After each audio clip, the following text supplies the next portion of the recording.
నమస్తే. ప్రస్తుతం మనతో పాటు సీనియర్ జర్నలిస్ట్ దాము బాలాజీ ఉన్నారు. ఆయనతో మాట్లాడదాం. నమస్తే సార్. నమస్తే. సార్ ముగ్గురు క్లోజ్ ఫ్రెండ్స్. కానీ ఇద్దరు క్లోజ్ ఫ్రెండ్స్ కలిసి ఇంకో ఫ్రెండ్‌ని చంపేశారు దారుణంగా అది కూడా. అసలు ఏం జరిగిందంటారు సార్? ఇది ఒక దారుణమైన సంఘటన.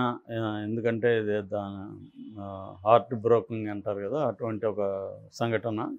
ఎందుకంటే చనిపోయిన కుర్రవాడు, వీళ్ళు ముగ్గురు కూడా టీనేజర్స్, అంటే జువనైల్ అంటారు కదా, జువనైల్ క్రైమ్. ముగ్గురు కూడా 18 ఇయర్స్ లోపల ఉన్న పిల్లలు. సో ముగ్గురు కూడా క్లోజ్ ఫ్రెండ్స్. ఇది ఎక్కడ జరిగిందంటే ఆంధ్రప్రదేశ్లో విజయనగరం దగ్గర నెల్లిమర్ల మండలంలో కొండపేట అనే గ్రామంలో జరిగింది. సో ఈ మధ్య సమ్మర్ వచ్చింది కాబట్టి ముగ్గురు పిల్లలు కూడా వాళ్ళ పేరెంట్స్కి సంబంధించిన సెల్ ఫోన్లు తీసుకొని ఆన్లైన్ గేమ్స్ ఆడడం అనేది చేసేవాళ్ళు ముగ్గురు కలిసి.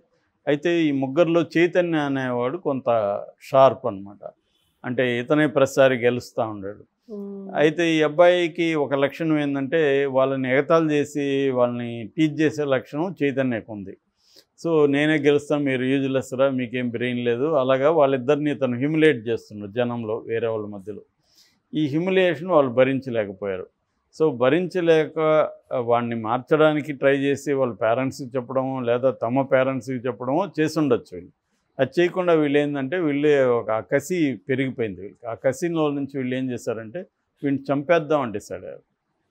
అది కూడా ఈ మధ్య మన జనరేషన్ ఏంటంటే చిన్నప్పుడే మా ఫ్రెండ్ వాళ్ళ పాప ఉంది, 3rd క్లాసు, బ్రహ్మాండంగా అమ్మాయి ఆన్లైన్ అన్ని వ్యవహారాలు తెలుసు.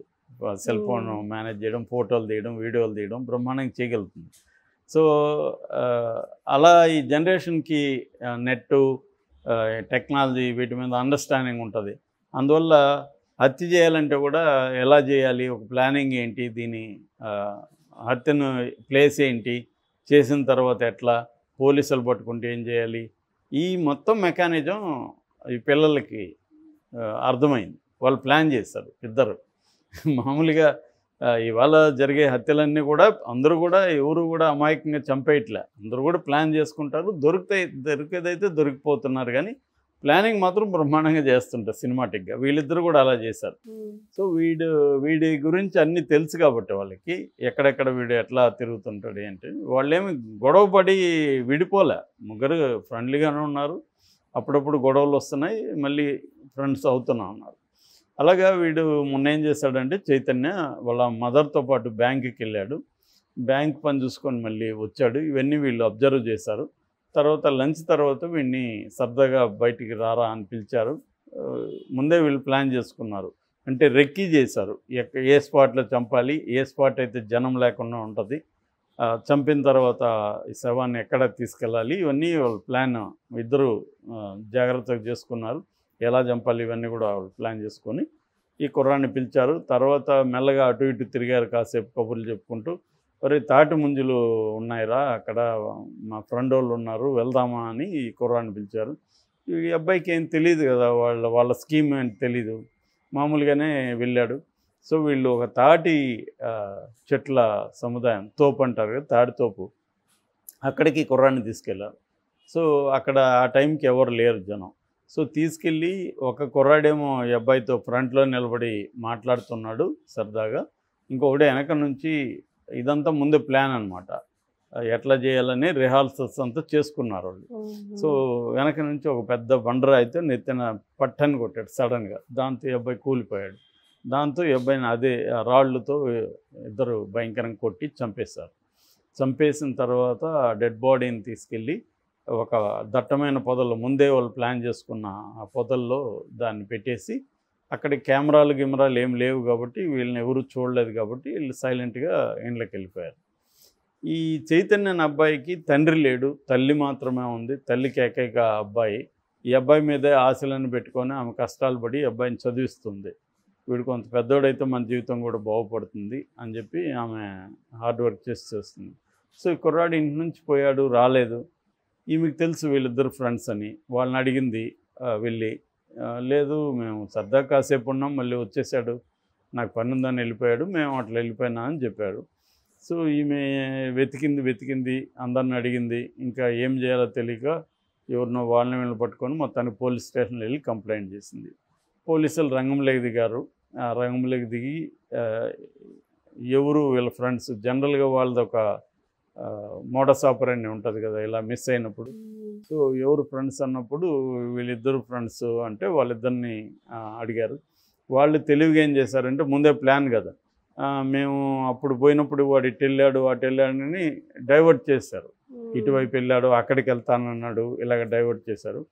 కానీ పోలీసులు ఎక్స్పీరియన్స్డ్ కదా, వీళ్ళంతా థియరీ చదువుకొని కంప్యూటర్లు చూసినా వాళ్ళకి వీళ్ళ బాడీ లాంగ్వేజీ, తర్వాత వీళ్ళు కొహరెన్స్ అంటాం, ఇద్దరు కలిసి అబద్ధాలు ఒకే రకంగా చెప్పాలి కదా. సో మామూలుగా ఒక్కోసారి ఒకే రకమైన అబద్ధాలు చెప్తే కూడా డౌట్ వస్తుంది వాళ్ళకి. సో అలాగా వాళ్ళకి ఏదో డౌట్ వచ్చింది వీళ్ళిద్దరి మీద. డౌట్ వచ్చినప్పుడు జనరల్గా పోలీసులు ఏం చేస్తారు, తీసుకెళ్ళి కొడతారు, సింపుల్. అలాగే వీళ్ళిద్దరిని తీసుకెళ్ళి కొట్టారు. కొట్టి చంపేస్తాను నిజాలు చెప్పండి అని చెప్పి గట్టిగా ఇది చేసేసరికి వాళ్ళు భయపడి మొత్తం చెప్పేశారు. సో అంటే ఊహించుకోవడం వేరు, మనం ఎలా తప్పించుకోవచ్చు అనేది రియల్గా ఎక్స్పీరియన్స్. అందుకని క్రిమినల్స్కి ఎక్స్పీరియన్స్ ఇంపార్టెంట్. ఎందుకంటే వాడు పోలీస్ కొడితే ఎలా ఉంటుంది ఇవన్నీ వాడికి తెలుసు కాబట్టి అవన్నీ ఆలోచించుకొని చేస్తారు. వీళ్ళకి అవేమి లేవు కదా. ఒకసారి ఒక పోలీస్ దెబ్బ మామూలుగా పడదు కదా, అదేంటంటే లో దెబ్బలు అంటారు, పోలీస్ దెబ్బలు అంటారు వాటిని. మేము పౌర హక్కుల సంఘంలో చూసేవాళ్ళం. పైకి బాగుంటాడు, సర్టిప్పితే మొత్తం ఎర్రగా ఇది నల్లగా కందిపోయి ఉంటుంది, కదుములు అంటాం. అట్లా వాళ్ళు ఒక రబ్బర్ లాఠీ ఉంటుంది, వాటితో కొట్టారంటే మామూలుగా ఉండదు, అలా కొట్టుంటారు వీళ్ళని. సో భయపడి వీళ్ళు తీసుకెళ్ళి చెప్పేశారు. సో చెప్పినాక షాక్ అయింది మొత్తం అందరూ. ఇప్పుడు వాళ్ళిద్దరిని జువెనైల్ జస్టిస్ బోర్డు అని ఉంటుంది, జేజేబీ అంటారు ఇండియాలో. సో జువెనైల్ జస్టిస్ బోర్డులో వాళ్ళని ప్రవేశపెట్టాలి. మామూలు రెగ్యులర్ కోర్టు ఉండదు, వాళ్ళని అడల్ట్స్గా డీల్ చేయరు. సో జువెనైల్ కోర్టులో వాళ్ళని పెడతారు. జువెనైల్ జస్టిస్ యాక్ట్ ఉంటుంది, ఆ యాక్ట్ కింద వీళ్ళని ఇప్పుడు పనిష్ చేస్తారు. అంటే ఇండియాలో జువెనైల్ క్రైమ్ అనేది బాగానే బలంగానే ఉంది. అయితే జనరల్గా ఇండియన్ జువెనైల్ క్రైమ్స్ రకాలు ఏవంటే ఎక్కువగా దొంగతనాలు ఎక్కువ పిల్లలు చేస్తారు ఆ ఏజ్ గ్రూప్ వాళ్ళు. అది అడ్వెంచరస్గాను చేస్తారు, రెండోది వాళ్ళకి అవసరాల కోసం ఇంట్లో సరిగా ఇవ్వరు కాబట్టి చైన్ స్నాచింగు, దొంగతనాలు, ఒక్కోసారి ఆర్గనైజర్ దోపిడీలు కూడా ఈ పిల్లలు చేస్తారు. అట్లాగే డెకాయిటీలు కూడా చేసిన సందర్భాలు ఉన్నాయి, అటాక్ చేసి డెకాయిటీలు చేయడం. ఇక మర్డర్ అండ్ రేపు కూడా పిల్లల పర్సంటేజ్ బాగానే ఉంది. ఓవరాల్గా 2013 నుంచి 2022 వరకు మనకి NCRB national crime records bureau ప్రకారం 30% క్రైమ్ తగ్గిందని చెప్తున్నారు వాళ్ళు ఓవరాల్గా తీసుకున్నప్పుడు. అయితే అంటే 2013లో 43,506 క్రైమ్స్ జువెనైల్ క్రైమ్స్ ఉంటే 2022కి అది 30,555 క్రైమ్స్కి పడిపోయింది. ఆ రకంగా తగ్గిందని చెప్తున్నారు. కానీ చాలామంది ప్రైవేటు డేటా కలెక్టర్స్ ఉంటారు కదా, వాళ్ళు చెప్పేది ఈ ఎన్సిఆర్బి డేటా అన్ని చోట్ల కరెక్ట్ కాదు, వీళ్ళు కరెక్ట్గా కలెక్ట్ చేయరు. పోలీసులు ఆ కేటగిరీ కింద పోలీస్ స్టేషన్లో ఇచ్చిన డేటానే ఉంటుంది వీళ్ళ దగ్గర. పోలీసులు చాలాసార్లు ఏంటంటే ఈ జోనైల్ అనేసి వాళ్ళ మీద కేసులు పెట్టకుండా, వాళ్ళని పర్స్యూ చేయకుండా బయట పంచాయతీలు చేసి సెటిల్ చేస్తుంటారు. అవన్నీ రావు, కానీ నిజంగా అయితే పెరుగుతుందనేది ఒక వాదన. ఏదేమైనా అసలు జువెనైల్ క్రైమ్కి కారణం ఏందనేది చూసుకున్నప్పుడు జనరల్గానే ఆ ఏజ్లో ఏంటంటే మామూలుగా సైకలాజికల్గా చెప్పాలంటే ఇడ్డిగో సూపర్ ఈగో అని ఉంటుంది, ఫ్రాయిడియన్ థియరీ. ఆ ఇడ్డిగో సూపర్ ఇడ్ అనేది ఏంటంటే మన లోపల ఉండే ఇర్రేషనల్ ఎలిమెంట్స్ అన్నంతా ఇడ్ అంటారు. అంటే మనకి జంతు లక్షణాలు ఉంటాయి, ఇంపల్సివ్గా బిహేవ్ చేస్తాం, లాజికల్గా బిహేవ్ చేయము, ఇర్రేషనల్ లాజిక్లెస్గా బిహేవ్ చేస్తాం. ఈ లక్షణాలన్నింటినీ ఇడ్ అంటారు. సూపర్ ఈగో అంటే ఏంటంటే ఈ సమాజం విధించే నీతి నియమాలు కావచ్చు, కంట్రోల్స్ కావచ్చు, ఏది తప్పు ఏది ఉప్పు అనే ఒక విచక్షణ కావచ్చు, ఇదంతా super ego. So super ego ఇడ్ని కంట్రోల్ చేయడానికి ట్రై చేస్తుంది, ఇడ్ ఏమో సూపర్ ఈగోని ధిక్కరిస్తూ ఉంటుంది. అప్పుడు ఈగో అనేది మధ్యలో ఉంటుంది. ఈగో అనేది మీడియేట్ చేస్తుంటారు, కొద్దిగా నువ్వు సర్దుకోరా బాబు, కొంచెం సైలెంట్గా ఉండవు అని చెప్తుంది, నువ్వు కూడా మరీ అంత పెత్తనం చేయకని చెప్తుంది. ఇడ్ అనేది ఒక బ్యాలెన్స్ చేస్తుంది. ఈ బ్యాలెన్సింగ్ యాక్ట్ వల్ల మనం మెచ్యూర్డ్గా ఉండగలుగుతాం. సమాజం మనకు కూడా లోపల అనేక ఫీలింగ్స్ లేకపోతే కలుగుతాయి, వాటిని ఎప్పటికప్పుడు ఈగో కొంచెం కంట్రోల్ ఉంటావు, మనోడు లేకపోతే గొడవ చేస్తాడని ఈ బ్యాలెన్స్ చేస్తుంది. అందుకని మనం చాలామందికి ఇప్పుడు ట్రాఫిక్లో ఎవడో మా కోపం వస్తే పట్టని కొట్టాం, ఇడ్డు లేస్తుంది, కొట్టురా వాడిని అంటుంది. అప్పుడు ఇగో చెప్తుంది, నువ్వు కొట్టావంటే నువ్వు పోలీసులు వస్తారా, స్టేషన్కి పోతావు, జైలుకి పోవాలి, మూసుకొని ఉండని చెప్తుంది. ఈ బ్యాలెన్సింగ్ ఉంటుంది. ఈ టీనేజ్లో అది ఉండదు.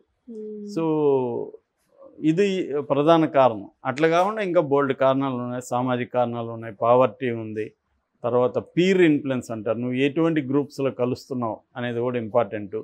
తర్వాత జనరల్గానే రెబల్ వితౌట్ కాజ్ అనే నేచర్ ఉంటుంది, వాళ్ళకి ధిక్కరించాలి అనే ఒక స్వభావం ఉంటుంది. అట్లాగే ఎక్కువగా సైకోటిక్ లక్షణాలు కూడా నేను చాలాసార్లు వాకింగ్ వెళ్ళేటప్పుడు రోడ్ల మీద చూస్తాను. ఊరికైనా వాడు బైక్ మన దగ్గరకు వచ్చి అట్లా వెళ్ళడం, ఒకసారి వాటర్ ప్యాకెట్లతో కొట్టుకుంటా వెళ్ళారు జనాల్ని వీళ్ళు, ఇట్లా చేయడం, ఇవన్నీ ఇది మన దేశం కాదు ప్రతి దేశంలో. అట్లాగే బైక్ యాక్సిడెంట్లు కూడా వాళ్ళే ఎక్కువ చనిపోయేది పిల్లలు. ఎందుకంటే వాడికి ఒక అడ్వెంచర్ చేద్దామని, ధిక్కరిద్దామని, రూల్స్ని బ్రేక్ చేద్దామని ఈ నేచర్ అంతా ఉంటుంది. అందుకని వీళ్ళెవరు పెద్దలతో కూడా తమ ఇష్యూస్ని ఎవరితో డిస్కస్ చేయరు. ఇప్పుడు ఇదే ఇష్యూని ఈ అబ్బాయి వల్ల వాళ్ళు సఫర్ అయ్యారు, ఖచ్చితంగా హ్యూమిలేట్ అయ్యారు. దీన్ని పెద్దల దృష్టికి తీసుకెళ్ళి వీడు ఇలా హ్యూమిలేట్ చేస్తున్నాడు మమ్మల్ని అంటే వాళ్ళు కొంత బ్యాలెన్స్ చేసేవాళ్ళు. వీళ్ళు అది కాకుండా ఎక్స్ట్రీమ్ నిర్ణయం తీసుకున్నారు.